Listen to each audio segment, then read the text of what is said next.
Hello, good afternoon everyone. आप सभी का स्वागत करता हूं अपने यूट्यूब चैनल सुरेंद्र सिंह बोरा में। साथियों, एक महत्वपूर्ण अपडेट मध्य प्रदेश प्राथमिक शिक्षक भर्ती को लेकर आ रहा हूं कि मध्य प्रदेश प्राथमिक शिक्षक भर्ती में न्यू अपडेट क्या होने जा रहा है। क्योंकि आपको पता है अभी डॉक्यूमेंट वेरिफिकेशन तो चल ही रहा है, उसके अलावा कुछ नया अपडेट आ रहा है। कुछ लोगों के मन में अभी भी डाउट है कि उनका नाम चयन सूची में नहीं आया, और अगर हम जो है बीएड वालों को बाहर कर देते हैं तो डीएड वालों का नंबर आ सकता है। तो इस तरीके के कई संशय उनके मन में बना हुआ कि किस तमाम तरीके के डाउट्स उनके मन में हैं कि उन्होंने कहा अगर बीएड बाहर हो जाता तो हम लोगों का जो मध्य प्रदेश वर्ग 3 चयन सूची आई है उस चयन सूची में नंबर आ जाता। अब सबसे बड़ी चीज़ देखिए कि जो उनके एमपी टेट वर्ग 3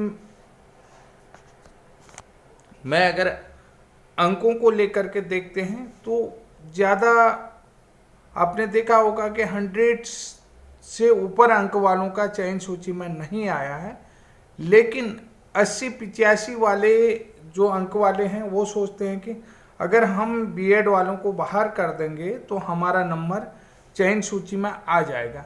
साथियों, सबसे बड़ी बात आपको बताऊंगा कि इसमें क्या अपडेट चल रहा है और कब इसमें हियरिंग है, क्योंकि लोक शिक्षण संचालनालय या जो है कि स्कूल शिक्षा विभाग मध्य प्रदेश गवर्नमेंट ने जो भी अभी तक चयन सूचियां डाली हैं, अब उन लोगों ने कहा बहुत सारे मैं मैटर्स को देख रहा था, डीपीआई चलना है, सरकार को भी पता चलेगा।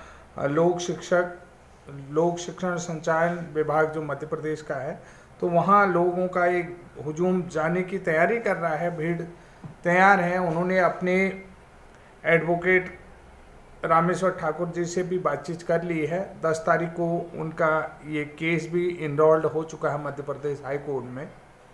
तो अब सबसे बड़ी चीज़ ये है कि मध्य प्रदेश वर्ग 3 बीएड चयन सूची में जो बीएड चयन सूची आ रही है, डीएलएड कैंडिडेट स्टे ऑर्डर की तैयारी कर रहे हैं।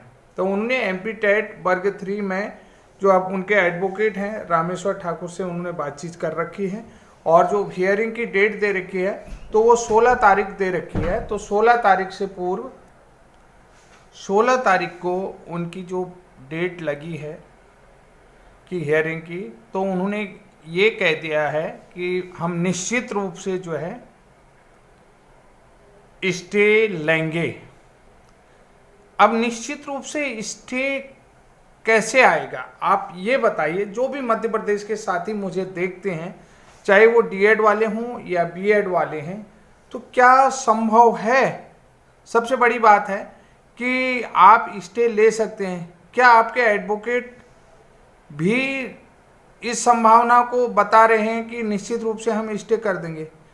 कितनी आपको संभावनाएं लगती हैं कि जो है कि जो चयन सूची में जो है कि हम स्टे ले सकते हैं? जो भर्ती प्रोसेस चल रहा है मध्य प्रदेश में वर्ग 3 का, उसमें स्टे ले सकते हैं, हम बीएड को बाहर कर लेंगे। कितनी आपको संभावना दिखती है? क्योंकि आपने अभी जो है कि 10 जनवरी, 11 जनवरी, 12 जनवरी BEd versus BSTC Supreme Court hearing आपने लगातार सुनी हुई है। अब आपने जो है कि उसके अलावा जो मिनिमम क्वालिफिकेशन को लेकर के जो विभिन्न राज्यों का विवाद था, जिसमें कई सीटें जो है कि डीएड के वैकेंट गई थी, उनका भी डाटा वहां पर पेश किया गया। उसके अलावा जो है कि जितने लोग बीएड वाले नौकरी में लगे हैं तो उनके लिए भी जो है कि नौकरी से निकालना भी संभव नहीं है अभी, हालांकि ऑर्डर नहीं आया है।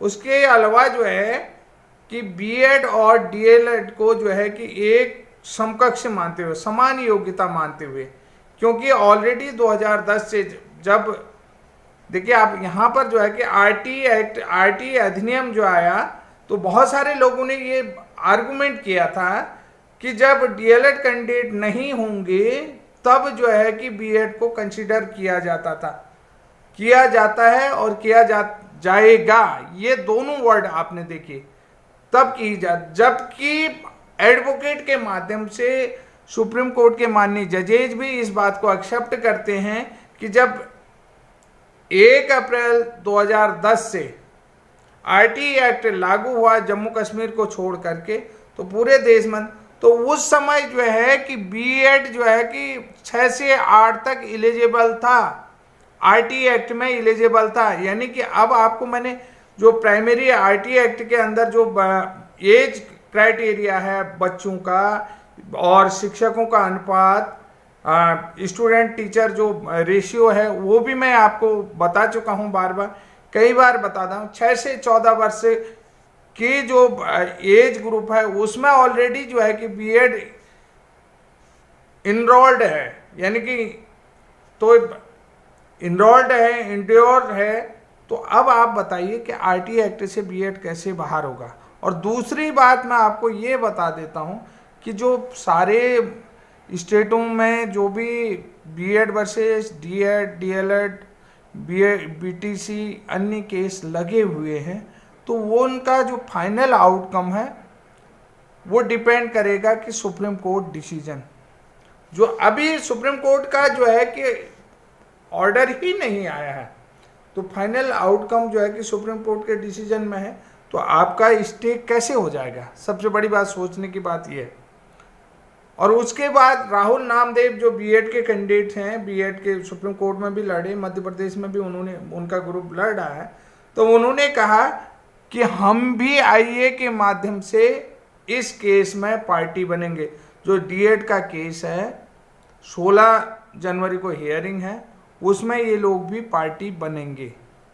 तो अब देखिए, सबसे पहली बात बताता हूँ, final outcome decision on supreme court, तो आप स्टे नहीं ले सकते हैं। डीएड वर्सेज एमपी टेट वर्ग 3 चल रहा है, तो उसमें कैसे, अब इनका मानना क्या है कि जिन लोगों का जो है कि चयन सूची में नहीं आया तो बीएड बाहर होगा, मेरिट गिरेगी और जो है कि हम लोगों का सिलेक्शन मेरिट लिस्ट में आ जाए। जबकि आपको पता है कि वहाँ हजारों बच्चे जो है कि वेटिंग में चल रहे हैं, और जिनका वेटिंग में भी सिलेक्शन सूची जर्नल में 105 नंबर तक के 100 से ऊपर नंबर वाले बच्चे जो हैं कि जिनके मार्क्स 100 से ऊपर हैं, वो लोग भी वेटिंग में नहीं हैं। तो अब आप बताइए कि अगर आप भी एक सपोज करो स्टे आ भी जाता है, एक पल के लिए स्टे, 80-85 नंबर वाले बच्चे कहाँ आ जाएंगे उसमें। क्यों हमको जो है कि सुप्रीम कोर्ट का आदेश नहीं देखना है, क्यों हमने जो है कि जो फंड जुटाने की बात करें, हम व्यर्थ का फंड उसमें क्यों दें, किस बात के लिए दें। मैं कहीं पर सुन भी रहा था, मेरे ख्याल से अंकित पटेल जी का मैं एक वीडियो देख रहा था, अंकित पटेल जी फंड के लिए कह रहे थे, नीलेश भाई ने उनको कहा होगा कि बहुत सारे बीएड वाले ये करेंगे कि लोगों को गुमराह करेंगे, भटकाएंगे। लेकिन मैं, सीधी सी बात है कि कोई किसी को गुमराह नहीं करता। ठीक है, आपको लगता है कि हमारे साथ अनजस्टिस हुआ है, तो आप जो है कि हाई कोर्ट जा रहे हैं मध्य प्रदेश।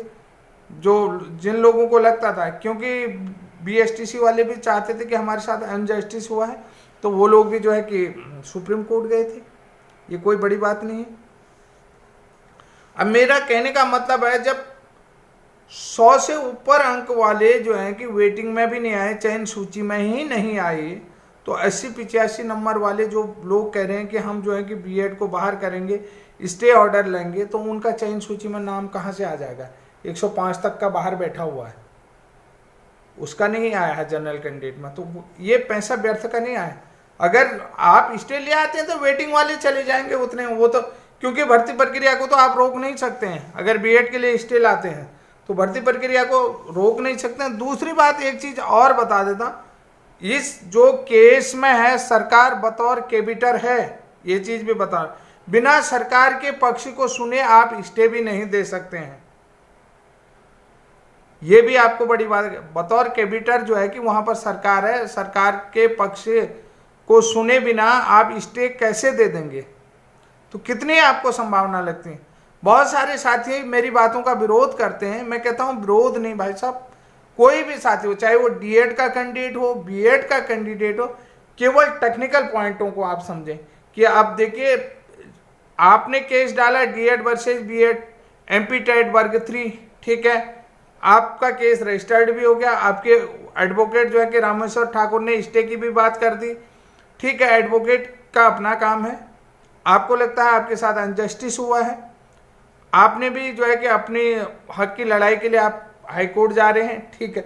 लेकिन सबसे बड़ी बात आपने देखा कि 10, 11, 12 B.Ed versus BSTC supreme court decision, जितने भी राज्यों के जो केस थे जो है कि सुप्रीम कोर्ट के केस के साथ टैग थे, उनको उनके साथ अटैच कर दिया था, उनके साथ उनको ज्वाइन कर दिया था, क्योंकि जो फाइनल आउटकम होगा वो सुप्रीम कोर्ट का जो डिसीजन आएगा उसके आधार पर होगा। ठीक हो गया, यहाँ तक भी आपकी बात समझ में आती है। अब जो है कि बिना सुप्रीम कोर्ट के डिसीजन के हाई कोर्ट जो है स्टे कैसे करवा देगा, क्योंकि अभी तो ऑर्डर की कॉपी नहीं आया है। केस डिस्पोज हो चुका है, ठीक है, डिस्पोज हो जाना, लेकिन अभी जो है कि ऑर्डर की कॉपी, ऑर्डर तो नहीं है, सुनाया है ना उसमें, तो अब इसमें स्टे कैसे हो जाएगा। और दूसरी बात, स्टे हो भी जाता है, वेटिंग वाले ऊपर चढ़ जाएंगे, आपका क्या होगा। और तीसरी बात जो है कि अगर डिसीजन है कि B.Ed और DLED या D.Ed को सबको इक्वल मान के समकक्ष मानते हुए चल रहे हैं, तो ये बराबर की पार्टी हो गई, 50-50 का हो गया। तो अब ऐसे में आप क्या करेंगे। आपके यहाँ जो है कि बार बार आ रहा है कि फंड तो आपने देना ही पड़ेगा, वकील की फीस तो देनी पड़ेगी। मैं नहीं कह रहा हूँ कि आप पैसा मत दो, आप पैसा दीजिए, लेकिन संभावना नहीं लगती है कि आपको मध्य प्रदेश हाई कोर्ट जो है आपको स्टे दे देगा। स्टे नहीं दे, क्योंकि ये कानूनी प्रोसेस है। एडवोकेट का भी अपना व्यवसाय है, मैं भी अपने व्यवसाय के प्रति कभी भी ये नहीं कहूँगा कि मेरे से ग्राहक जैसी सेवा मांगेगा मैं उस तरीके की सेवा देने की कोशिश करूँगा। एडवोकेट अपने क्लाइंट को मना नहीं कर सकता है, क्लाइंट उनसे सर्विस मांग रहा है तो एडवोकेट का काम है उसे सर्विस देना, उनकी बात को समझना कि वैसे ही सेवा हम दे सकते हैं। क्योंकि मैं बराबर इन चीज़ों को देखते आ रहा हूँ, लगभग 2 साल से मैं ऑलरेडी उन केसों में इनरोल्ड हूँ। तब मैं आपको बता रहा हूँ कि जो भर्ती प्रोसेस चल रही है उस भर्ती प्रोसेस को आप ध्यान से देखें और ध्यान से उसे होने दो। नेक्स्ट भर्ती आएगी उसमें भी हो सकता है इस बार नहीं आए, अगली बार आपको आ जाए, हो सकता है आपका जो है कि DPI में हो जाए, DPI डिपार्टमेंट में, माध्यमिक में हो जाए, तो ऐसी संभावनाएं रहती हैं। तो साथियों, आप लोगों से मेरे किसी भी प्रकार का कोई राग द्वेष नहीं है। एक समझदार व्यक्ति की भांति मैंने कोशिश यही कर रहा हूँ कि आप तक समझदारी वाली बात पहुँचाई जाए। मेरा यही प्रयास है, जो समझदारी भरी बात हो वो आप तक पहुँचाने की कोशिश कर रहा हूँ। मेरी किसी भी तरीके से आपसे कोई नाराज़गी नहीं है, गिला शिकवा नहीं है। आपको लग रहा है आपके साथ अनजस्टिस हुआ है, आप जो है कि न्याय के द्वार पर जा रहे हैं, न्यायपालिका पर जा रहे हैं, न्यायपालिका पर दुनिया का भरोसा है और दुनिया का भरोसा कायम है। तो उम्मीद करता हूँ शायद ये समझदारी वाला संदेश आप लोगों तक पहुँच गया होगा। तब तक के लिए जय हिंद।